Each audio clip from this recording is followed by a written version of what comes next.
Hi everyone, I'm Dr. Sinclair. We're going to talk about metals and pesticides today. This is the series on environmental health for the P Corps winter class, Environmental Health 4, topic number 6. So we're going to go ahead and talk about metals, pesticides, and other chemicals. In the PowerPoint, I have doing objectives and knowing objectives. They're pretty much the same thing as the rest of the course with maximum contamination levels. They're also looking at exposure scenarios for children, and then some potential dose response information as well. The outline today in this video, we're going to go through the use of metals, the industrial and human beneficial uses, what the CERCLA is, exposure routes, and some unique exposure routes for children. Other videos, we're going to talk about these health effects and lists of metals in other scenarios. So the physiological role of heavy metal in humans, everyone knows that iron's in hemoglobin. You have cobalt for a coenzyme. Copper is a cofactor in many enzymes. Zinc as well, even chromium. There's historical use of many metals as remedies for things.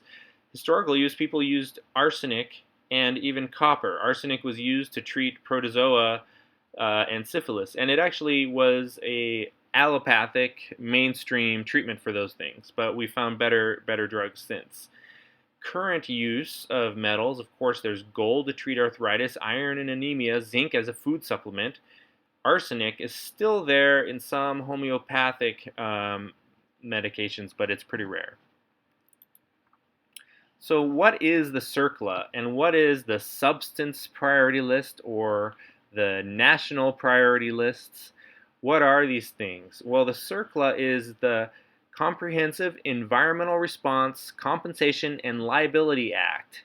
And that was written as a response to hazardous waste sites and places that had chemical spills and places that needed to be cleaned up and mitigated. They were health hazards.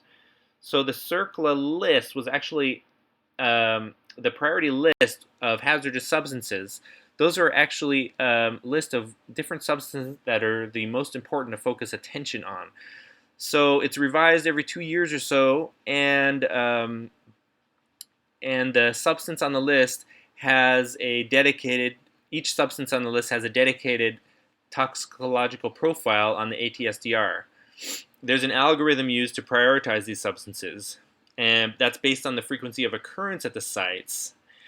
The list isn't based on the most toxic substances. That would be a different list, but rather a prioritization of substances based on their frequency, toxicity, and potential for human exposure.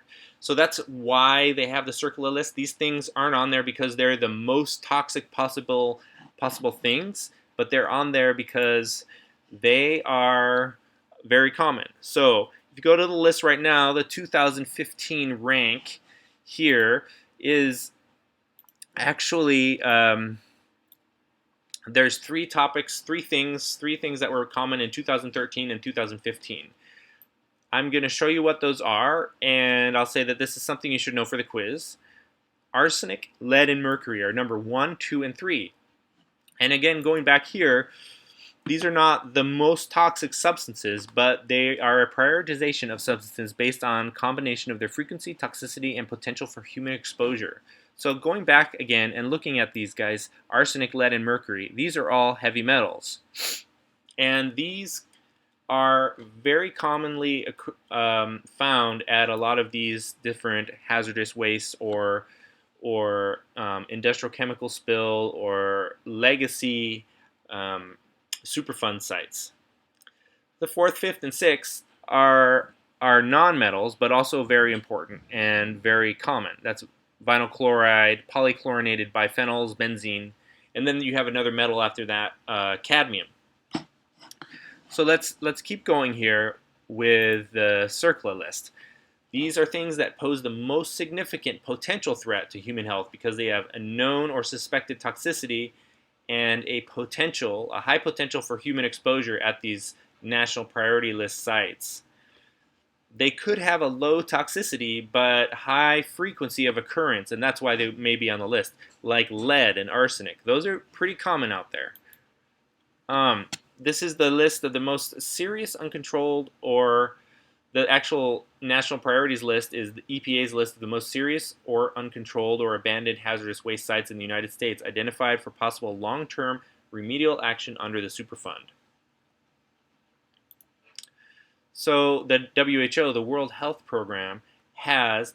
Organization has the International Program on Chemical Safety, and they also have 10 chemicals of major public health concerns. So I say on here, which ones are metals? Well, they have air pollution, which is basically anything that is a particulate or another type of contaminant in the air, anything in the air.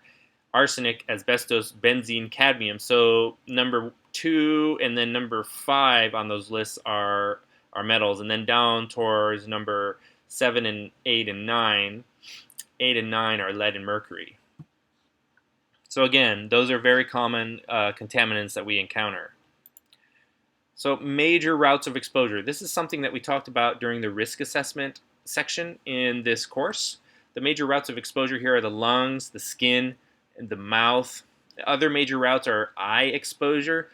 With the lungs, the major route of exposure is through inhalation of dust, metal fumes, and vapors. And with the skin, it's through contact with these dusts or liquids, and the mouth usually by ingestion, and then again, lungs would be through inhalation, and obviously that's through the nose or mouth.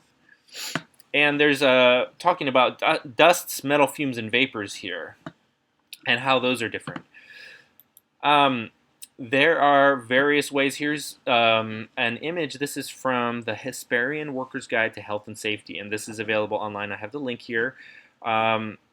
Air, skin, and mouth. So again, this is like lungs, dermal, and ingestion. So you can breathe a chemical in through your nose and mouth. You can absorb a chemical into your body if it gets on your skin or eyes. You can swallow a chemical as well. So those are the major routes of exposure there. So where are these chemicals in the environment? How are they spread through the environment? Well, they are logically, if you're breathing them in, they're in the air. And if you're touching them and you're absorbing them through your skin, they're in the soil, dust, or even water. And then if you're eating them or drinking them, they're in the water or food. So another consideration is high and low level contacts. So when you're contacting, these are all exposure assessment contacts. I want to remind you on that. I have this down here. This is the